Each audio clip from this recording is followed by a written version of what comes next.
देखेंगे प्रश्नावली 2 को। प्रश्नावली 2। तो इसका पहला प्रश्न को बनाएंगे। पहला प्रश्न बोल रहे कि जांचिए कि अ व ब में कौन दिए गए समीकरणों के हल है। ठीक है, तो यहाँ पर अ और ब 2 क्वेश्चन दिए हैं और उसके अंदर में 5 क्वेश्चन हैं। तो हमें बताना है कि इसमें से कौन सा समीकरण का हल है। तो अ में दिया है, यहाँ पे लिख लेते हैं।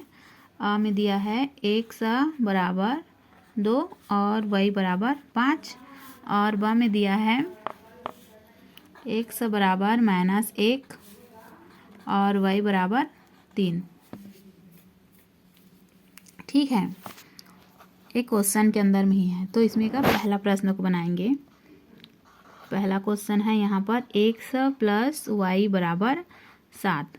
तो हमें बताना है कि कौन से समीकरण से इसको बनाएंगे, इसमें से मान रखकर तो हमारा जो है समीकरण हल हो जाएगा।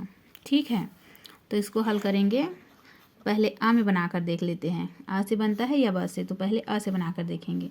यहाँ पर x की जगह हमें 2 रखेंगे और y की जगह हमें 5 रखेंगे।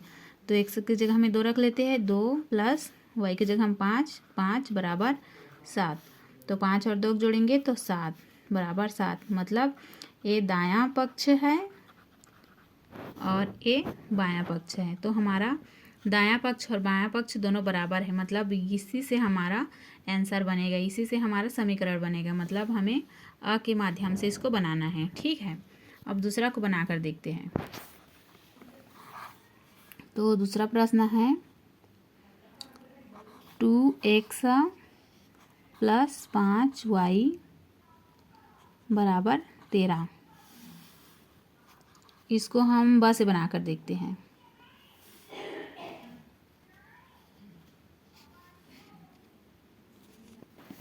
तो इसको ब से बनाएंगे तो यहाँ पर x बराबर -1 रखेंगे और y बराबर 3 रखेंगे। तो यहाँ पर है 2 और x के जगह हम रख लेते हैं -1, प्लस का प्लस, 5 का 5, और y की जगह हम रखेंगे 3 और इसका बराबर में यहाँ पर रखेंगे 13। फिर इसको हल करेंगे तो 2 में 1 के साथ में गुणा हो जाएगा तो क्या हो जाएगा -2 और प्लस का प्लस और 5 या 15 बराबर 13। तो अब यहाँ पर ये माइनस है और ये प्लस है, तो 15 में 2 घट जाएगा तो 13 हो जाएगा बराबर 13। मतलब ये हमारा समीकरण ब से बनेगा। हमारा यही आंसर है। ठीक है, इसमें और आगे में क्वेश्चन है, उसको आप लोग बनाइएगा, सेम ऐसा ही बनेगा। अगर अ से नहीं बनता है तो ब से बनाकर देखिएगा, फिर बन जाएगा। प्रश्नावली 2 को देखेंगे। प्रश्नावली 2 का हम प्रश्न नंबर 3 को देखेंगे। प्रश्न नंबर 2 तो प्रश्न नंबर 1 जैसा ही है। प्रश्न नंबर 3 को बनाएंगे। यहाँ पर दिया है कि निम्नलिखित समीकरणों को किसी भी विधि से हल कीजिएगा। तो हम इसको प्रतिस्थापन विधि से हल करेंगे। तो पहले क्वेश्चन को लिख लेते हैं। पहला क्वेश्चन है x माइनस वाई बराबर -1 और इसके नीचे में लिखा है 3x माइनस 2y बराबर 12। ठीक है, तो इसको हम प्रतिस्थापन विधि से हल करेंगे। तो सबसे पहले यहाँ पर लिखेंगे x माइनस वाई बराबर -1। इसको हम मान लेंगे समीकरण नंबर 1। और उसके बाद 3x माइनस 2y बराबर 12, इसको मान लेते हैं समीकरण नंबर 2। ठीक है, अब यहाँ पर समीकरण 1 से तो हमारा समीकरण 1 कौन सा है? ए हमारा समीकरण 1 है। तो इसको हल करेंगे तो यहाँ पर हो जाएगा x माइनस वाई बराबर -1 है। तो हम यहाँ पर इसको x बराबर लिख लेंगे। तो हो जाएगा x को पक्षांतर कर लेंगे, x बराबर यहाँ पर है -1 और यहाँ पर माइनस वाई इस साइड में आ जाएगा। तो माइनस है तो इधर आकर वो प्लस हो जाएगा, प्लस वाई हो जाएगा। तो हमारा x बराबर यहाँ पर आ गया है y -1। ये हमारा x बराबर y -1 है। इसको हम मान लेते हैं समीकरण नंबर 3। अब हम समीकरण 2 में समीकरण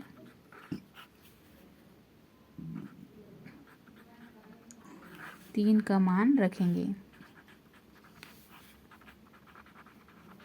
3 का मान रखने पर तो हमारा समीकरण नंबर 2 कौन है, ए वाला है। तो इसको यहाँ पर लिख लेंगे सबसे पहले 3x माइनस 2y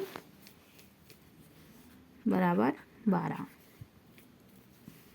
तो यहाँ पर x की जगह में हम क्या लिख सकते हैं, y माइनस 1 लिख सकते हैं। तो यहाँ पर हो जाएगा 3, उसके बाद y माइनस 1, फिर माइनस का माइनस, 2 का 2 और y का y बराबर 12। फिर इसको हम हल कर लेंगे। तो यहाँ पर हो जाएगा 3 का गुणा y के साथ करेंगे तो ये हो जाएगा 3y माइनस 3 फिर माइनस 2y बराबर 12। ठीक है, तो यहाँ पर 3y है और यहाँ पर 2y है। ये माइनस में है और ये प्लस में है तो ये घट जाएगा। तो यहाँ पर क्या बचेगा, y माइनस 3 बराबर 12। तो यहाँ पर हम y को पक्षांतर करेंगे तो y बराबर यहाँ पर 12 ऐसे ही रहेगा और माइनस 3 इस साइड जाकर क्या हो जाएगा, वो प्लस हो जाएगा, प्लस 3। तो इसके बराबर में क्या आ जाएगा, 12 और 3 15। तो हमारा y का मान 15 आया। ये y के मान को अब हम समीकरण 1 में रखेंगे। आ गए हमारा। अब हमें y के मान को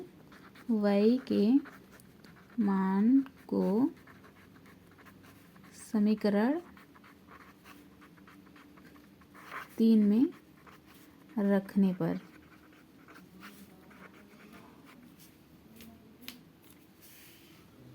तो हमारा समीकरण 3 कहाँ है, ए वाला हमारा समीकरण 3 है।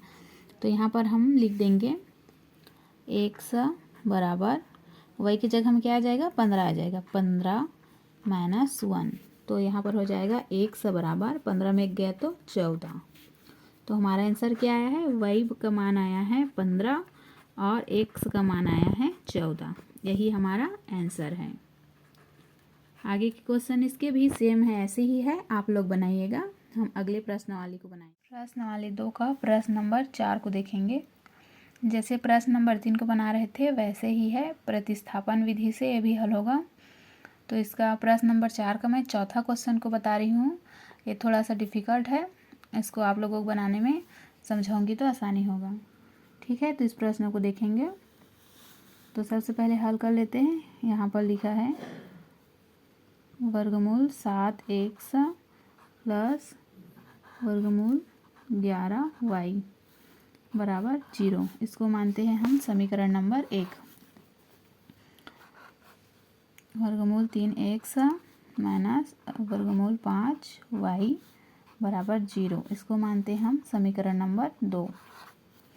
ठीक है, अब लिखेंगे हम समीकरण नंबर 1 से। ठीक है, तो ये हमारा समीकरण नंबर 1 है, तो इसको हल करेंगे। 7x प्लस वर्गमूल 11y बराबर 0।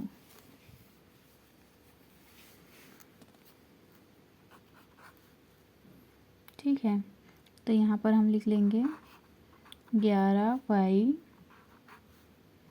बराबर, ये इस साइड आ जाएगा, पक्षांतर हो जाएगा तो अंडर रूट 7x है तो माइनस अंडर रूट 7x हो जाएगा।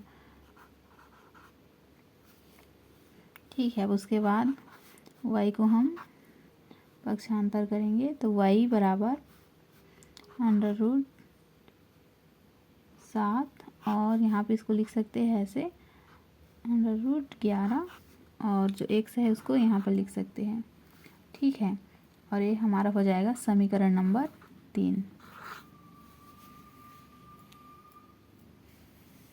ये हमारा y बराबर अंडर रूट 7 का बटा अंडर रूट 11 इंटू एक्स, ये हमारा आ गया है। ये समीकरण नंबर 3 है।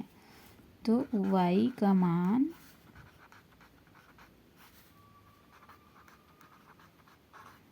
समीकरण 2 में रखने पर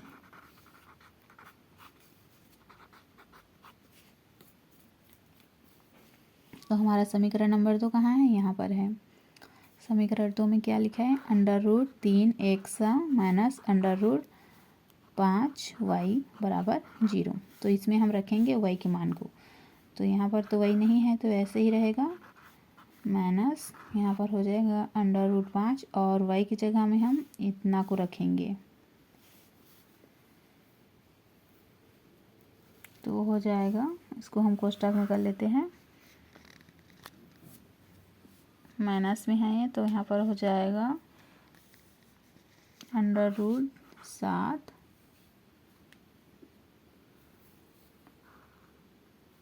माइनस कर देते हैं इसमें भी, और यहाँ पर रहेगा नीचे में √11 और यहाँ पर रहेगा x बराबर 0।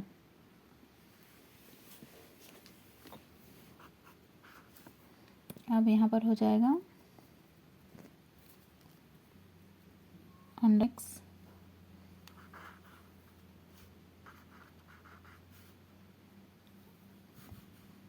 और ये माइनस है और ये माइनस है तो ये हो जाएगा प्लस 5 सत्ते 35 √35 गुणा होगा तो, और इसका बटा में आ जाएगा, नीचे तो सेम ऐसे ही रहेगा √11 और इन सब को हम कोष्ठक में रख लेते हैं,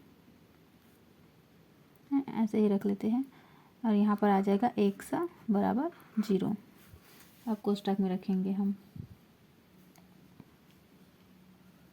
तो यहाँ पर आ जाएगा √3, इसको कोष्ठक में रख लेते हैं, प्लस √35 और √11 और एक कोष्ठक के बाहर में x को रखते हैं, इसमें के x और इसमें के x, एक कोष्ठक के बाहर में है और जब गुणा होगा तो यहाँ पर भी x आ जाएगा और यहाँ पर भी x आ जाएगा। ठीक है, इसके बराबर में यहाँ पर रहेगा 0। अब इसको हल करेंगे तो इसको जोड़ने के लिए यहाँ पर कुछ नहीं है, मतलब यहाँ पर हम 1 मान सकते हैं, उसके बाद इसको जोड़ेंगे तो 11 का 3 के साथ में गुणा हो जाएगा तो हो जाएगा 11 तिया 33 √33 प्लस √35 और पूरे का बटा √11। इसको कोष्ठक में कर देंगे x बराबर 0। तो यहाँ पर हमारा आंसर भी आ जाएगा x बराबर 0।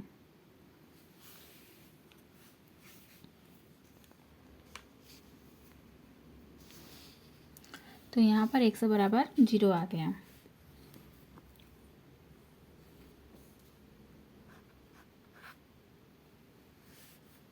ठीक है, अब हम आगे हल करेंगे। अब इसको हम समीकरण 3 में x के मान को रखेंगे।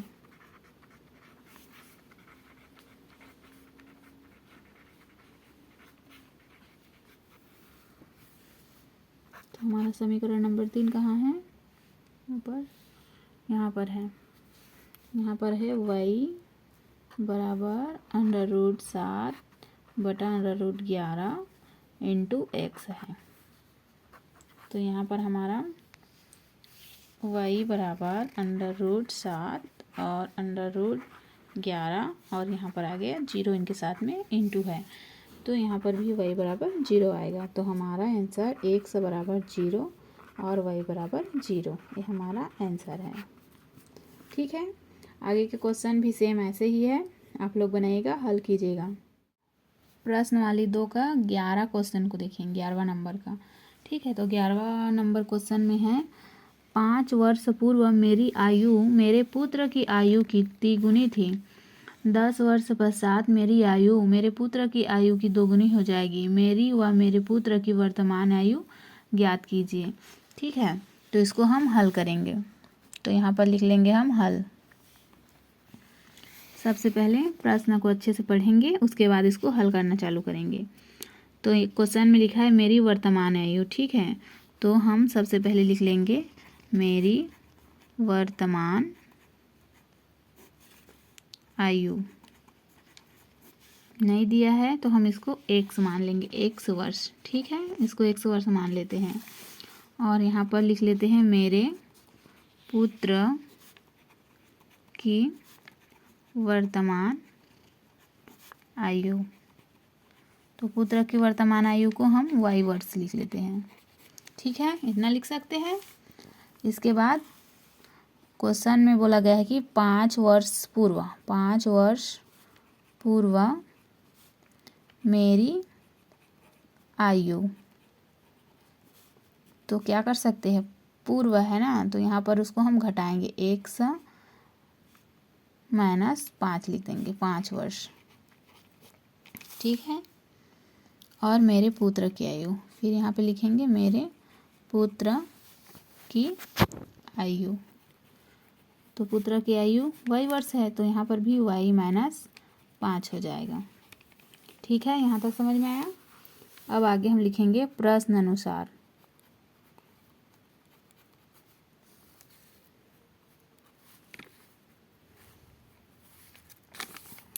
प्रश्न अनुसार लिखेंगे हम, तो यहाँ पर आएगा 100 माइनस 5 बराबर 3y minus 5।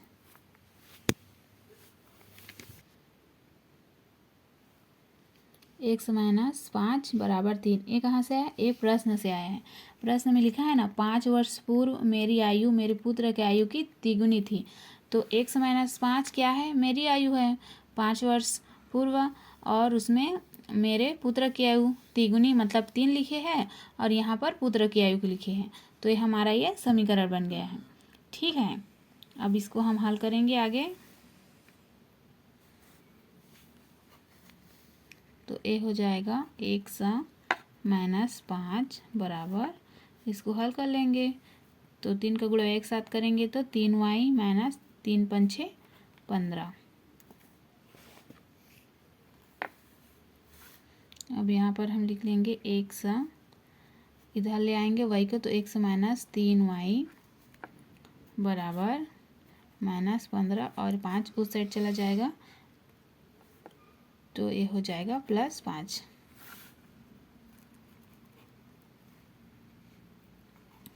x minus 3y बराबर हो जाएगा, यहाँ पर माइनस 15 में 5 घटा देंगे तो माइनस 10। और ये हमारा समीकरण नंबर 1 है, इसको हम समीकरण नंबर 1 मानेंगे। ठीक है, अब क्वेश्चन में दिया गया है कि 10 वर्ष पश्चात मेरी आयु। तो यहाँ पर लिखेंगे हम 10 वर्ष पश्चात। प्रश्न को अच्छे से पढ़ना है और जैसे प्रश्न में दिया गया है वैसे ही हल करते जाना है। 10 वर्ष पश्चात मेरी आयु, तो वहाँ पर 5 वर्ष पश्चात क्या लिखे थे हम, 5 वर्ष पूर्व लिखे थे माइनस, तो ये पश्चात मतलब बाद में है, तो ये हो जाएगा प्लस में आ जाएगा। मेरी आयु को हमने 100 माना है, तो यहाँ पर आ जाएगा 100 प्लस 10। समझ में आया। और उसके बाद मेरे पुत्र की आयु, तो 10 वर्ष पश्चात मेरे पुत्र की आयु कितनी होगी, वो भी प्लस में आ जाएगा, y प्लस 10। सेम पहले हल किए वैसे ये भी हल होगा। उसके बाद हम यहाँ पर लिखेंगे प्रश्न अनुसार लिखेंगे।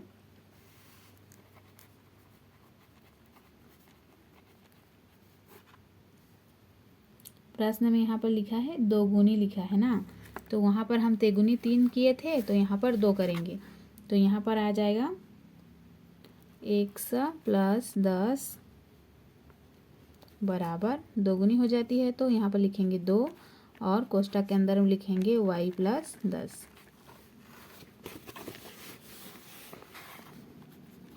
फिर इसको हल करेंगे तो ये हो जाएगा 100 प्लस 10, और ये हो जाएगा 2y प्लस 10 दूनी 20। फिर इसको हल कर लेंगे तो ये हो जाएगा 100, और 2y को इधर ले आएंगे तो माइनस 2y बराबर, यहाँ पर 20 यहीं पर रहेगा, और 10 को इधर ले जाएंगे तो हो जाएगा माइनस 10। तो यहाँ पर हो जाएगा 1 माइनस 2y बराबर 20 में 10 घटा देंगे तो बचेगा 10।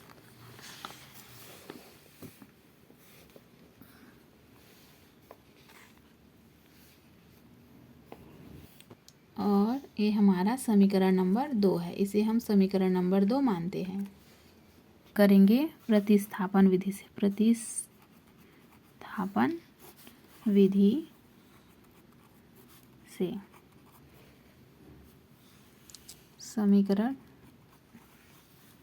2 से हल करना चालू करेंगे। फिर इसको, तो हमारा समीकरण 2 में क्या आया था, x माइनस 2y बराबर 10। तो अब इसको हम हल करेंगे तो हो जाएगा x बराबर 10, इधर ही रहेगा 10, और ये माइनस 2y उधर चला जाएगा तो माइनस वो प्लस हो जाएगा प्लस 2y, और हम इसको मान लेते हैं समीकरण नंबर 3।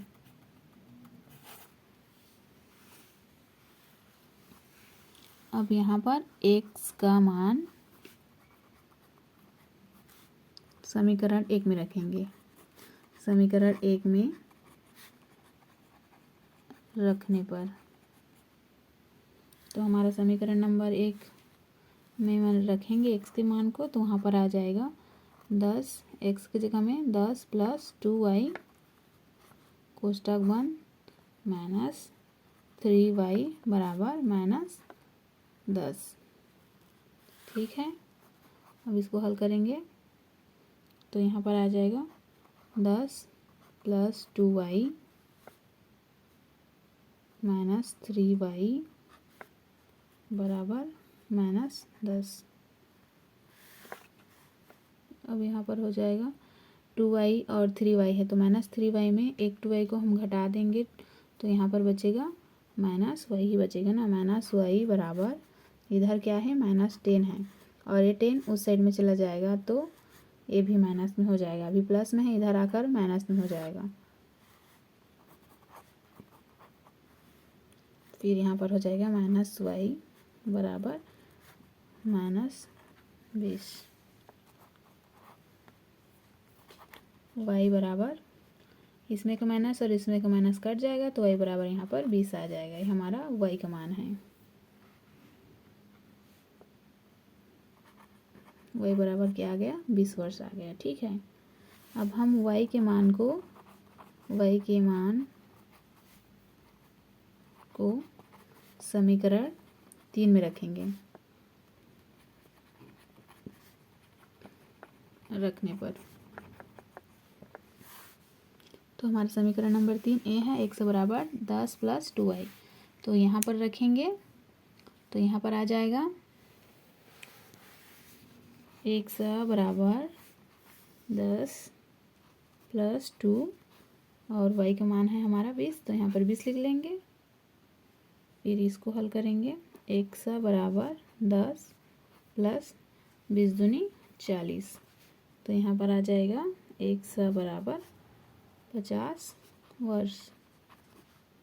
ठीक है, तो यहाँ पर मेरी आयु कितनी निकली, मेरी आयु, x को हमने अपना आयु माना था तो मेरी आयु हो गई 50 वर्ष और मेरे पुत्र की आयु यहाँ पर वही निकला है ना, वो है 20 वर्ष। यही इसका आंसर है। ठीक है, आगे और क्वेश्चन दिया है, सेम ऐसा ही है, आप लोग बनाइएगा, हल कीजिएगा, बन जाएगा। अब देखेंगे प्रश्नवाली 2 का प्रश्न नंबर 15 को। प्रश्न नंबर में दिया है 15 किलोग्राम चाय व 17 किलोग्राम कॉफ़ी का मूल्य 183 तथा 25 किलोग्राम चाय का 13 किलोग्राम कॉफ़ी का मूल्य 213 है, तो 7 किलोग्राम चाय और 1 किलोग्राम कॉफ़ी का मूल्य ज्ञात कीजिए। ठीक है, तो इसको हल करेंगे। आप लोग पुस्तक से क्वेश्चन को देख लीजिएगा अच्छा से, फिर इसको हल करेंगे। तो क्वेश्चन में दिया है कि 15 किलोग्राम चाय, तो हम सबसे पहले 1 किलोग्राम का मूल्य निकालेंगे। ठीक है, तो यहाँ पर लिखेंगे हल, 1 किलोग्राम का मूल्य, यहाँ पर 1 किलोग्राम का मूल्य नहीं दिया है तो यहाँ पर हम 1 किलोग्राम का मूल्य 100 रुपये मान सकते हैं। 100 रुपये, 100 रुपये है। ठीक है, और 1 किलोग्राम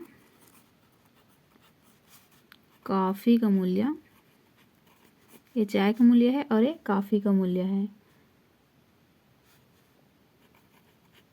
का मूल्य इसको हम मान लेते हैं y रुपए है।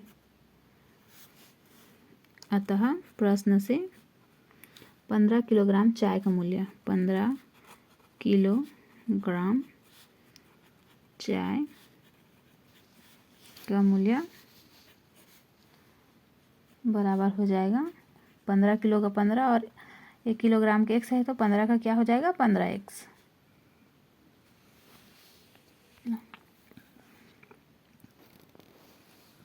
तथा लिख देंगे यहाँ पर, और 17 किलोग्राम कॉफ़ी का मूल्य, तो वो भी हो जाएगा 17 का 17 हो जाएगा, और 1 किलो कॉफ़ी का मूल्य वही है तो 17 किलो का क्या हो जाएगा 17 वही रुपए।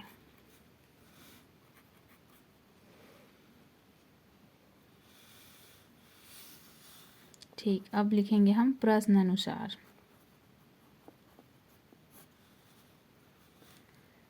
प्रश्न में दिया गया है 25 किलोग्राम चाय का मूल्य, तो 25 किलोग्राम चाय का मूल्य हो जाएगा 25x तथा 13 किलोग्राम कॉफ़ी का मूल्य हो जाएगा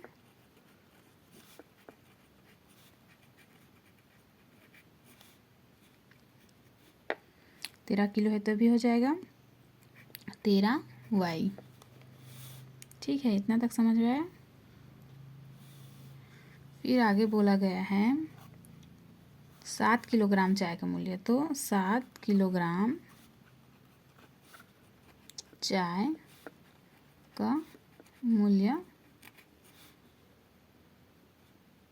7x हो जाएगा।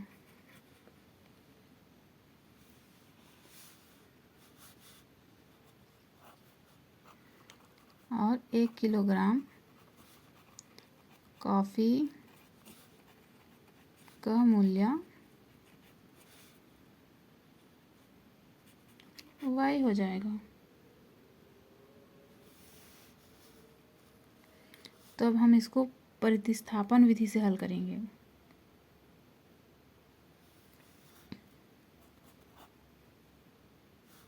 तो यहाँ पर हो जाएगा 7x प्लस वाई, ये 7x 7 किलोग्राम और 1 किलोग्राम काफ़ी दोनों को जोड़ेंगे तो क्या हो जाएगा 7x प्लस वाई बराबर, इसको हमें ज्ञात करना है कि क्या है। ठीक है, इसको हम मान लेते हैं ये हमारा समीकरण नंबर 3 है।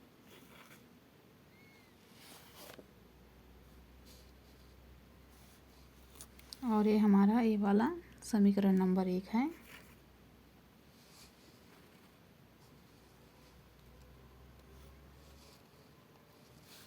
और हमारा यहाँ पर समीकरण नंबर 2 रहेगा। यहाँ पर इन दोनों को भी जोड़ना है हमें। 25x जैसे यहाँ पर जोड़े हैं ना 7x प्लस वाई को, वैसे यहाँ पर भी जुड़ेगा। 25 किलोग्राम चाय तो हो जाएगा 25x प्लस, और 13 किलोग्राम काफ़ी तो हो जाएगा 13y। और इसके बराबर में क्वेश्चन में दिया है 213 रुपये। तो ये हमारा समीकरण नंबर 2 है और ये हमारा समीकरण नंबर 3 है। अब यहाँ पर लिखेंगे प्रतिस्थापन विधि से। ये क्वेश्चन थोड़ा लंबा है तो समीकरण 1 से देखेंगे। समीकरण 1 से तो हमारा समीकरण 1 में क्या है 15x प्लस 17y बराबर 183।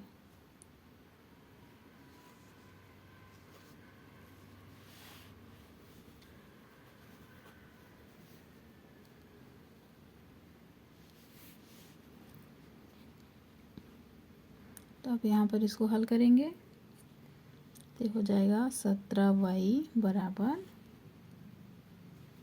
183 माइनस 15x। फिर यहाँ पर हो जाएगा y बराबर 183 83 माइनस 15 100 और पूरे के बटा में हो जाएगा 17। तो यहाँ पर हमारा y बराबर 183 माइनस 15 100 और पूरे के बटा 17, ये हमारा समीकरण नंबर 4 है।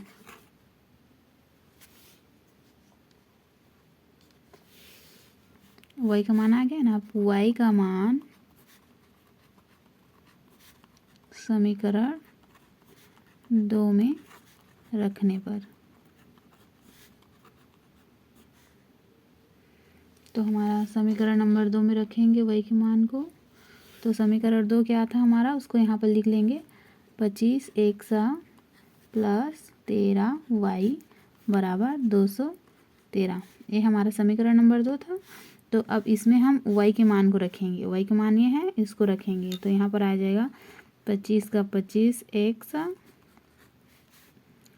प्लस यहाँ पर आ जाएगा 13 और कोष्टक में रहेगा यहाँ पर ये मान को रखेंगे। y की जगह हमें 183 माइनस 15 100 पूरे का बटा 17, कोष्टक को बंद कर देंगे, बराबर में लिखेंगे 213। ठीक है, इतना समझ में आया। अब यहाँ पर हो जाएगा 25 100 गुणित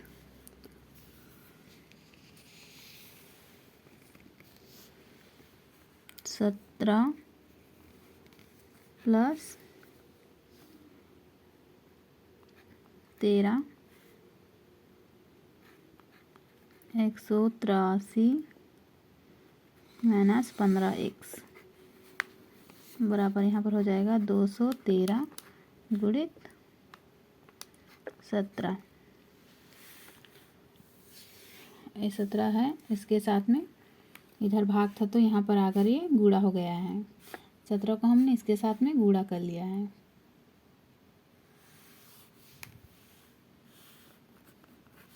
तो अब यहाँ पर आ जाएगा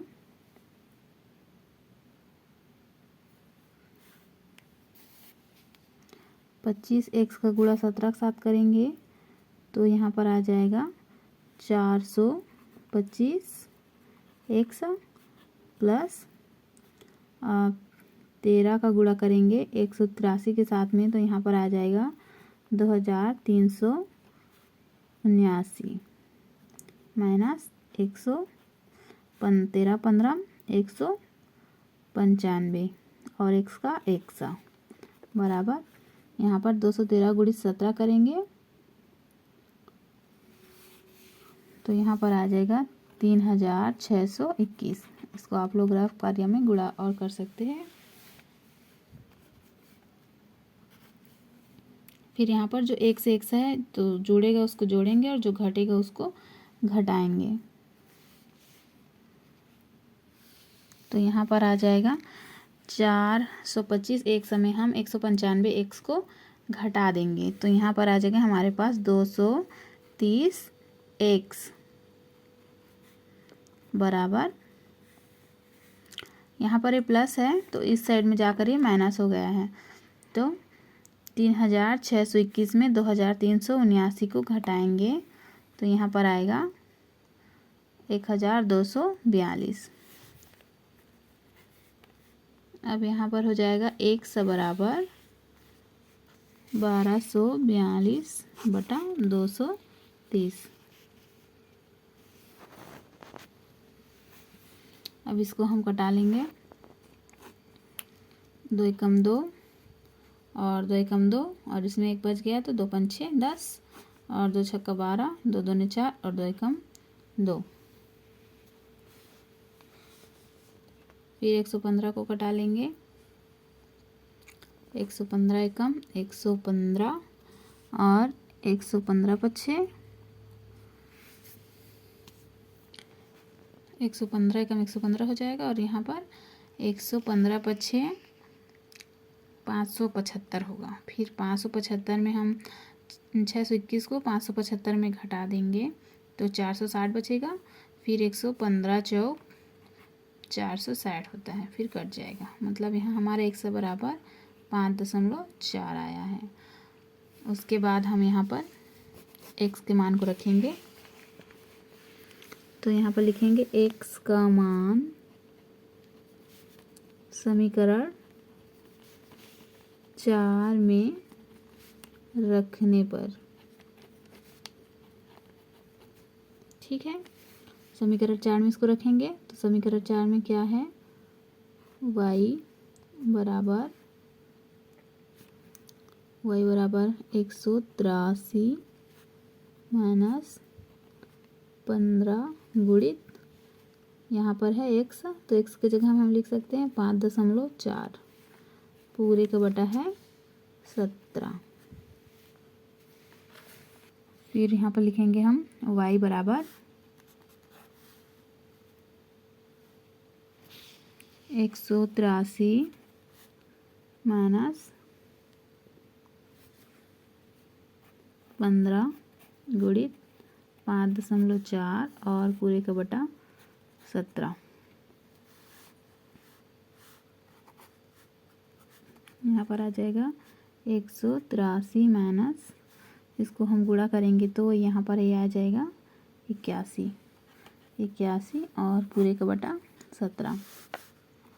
फिर यहाँ पर आएगा y बराबर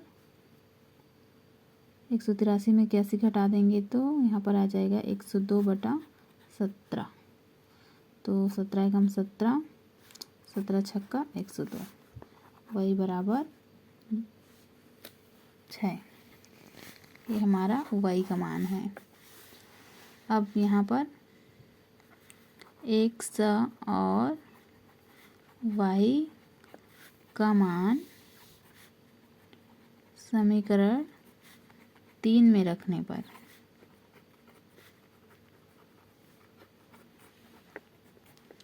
ठीक है। तो समीकरण 3 में x और y का मान को रखेंगे, तो समीकरण 3 में है 7x प्लस y, तो यहाँ पर आ जाएगा 7 और हमारा x का मान आया था 5.4 प्लस y का मान हमारा आया है 6, तो ये हो जाएगा। इसको हम गुणा करेंगे तो 37.8 प्लस 6, फिर इसको जोड़ देंगे तो ये हो जाएगा 43.8। अतः यहाँ हमारा आंसर आ गया है कि 7 किलोग्राम चाय और 1 किलोग्राम कॉफ़ी का मूल्य 43.8 रुपये है। ये हमारा आंसर है। और इसी प्रकार से आगे के क्वेश्चन हैं, तो मैं उसमें से एक एक क्वेश्चन को बताऊंगी, जो अलग अलग हैं उनको बताते जाऊंगी और सेम सेम है उनको छोड़ूंगी, उनको आप लोग बनाइएगा, ठीक है।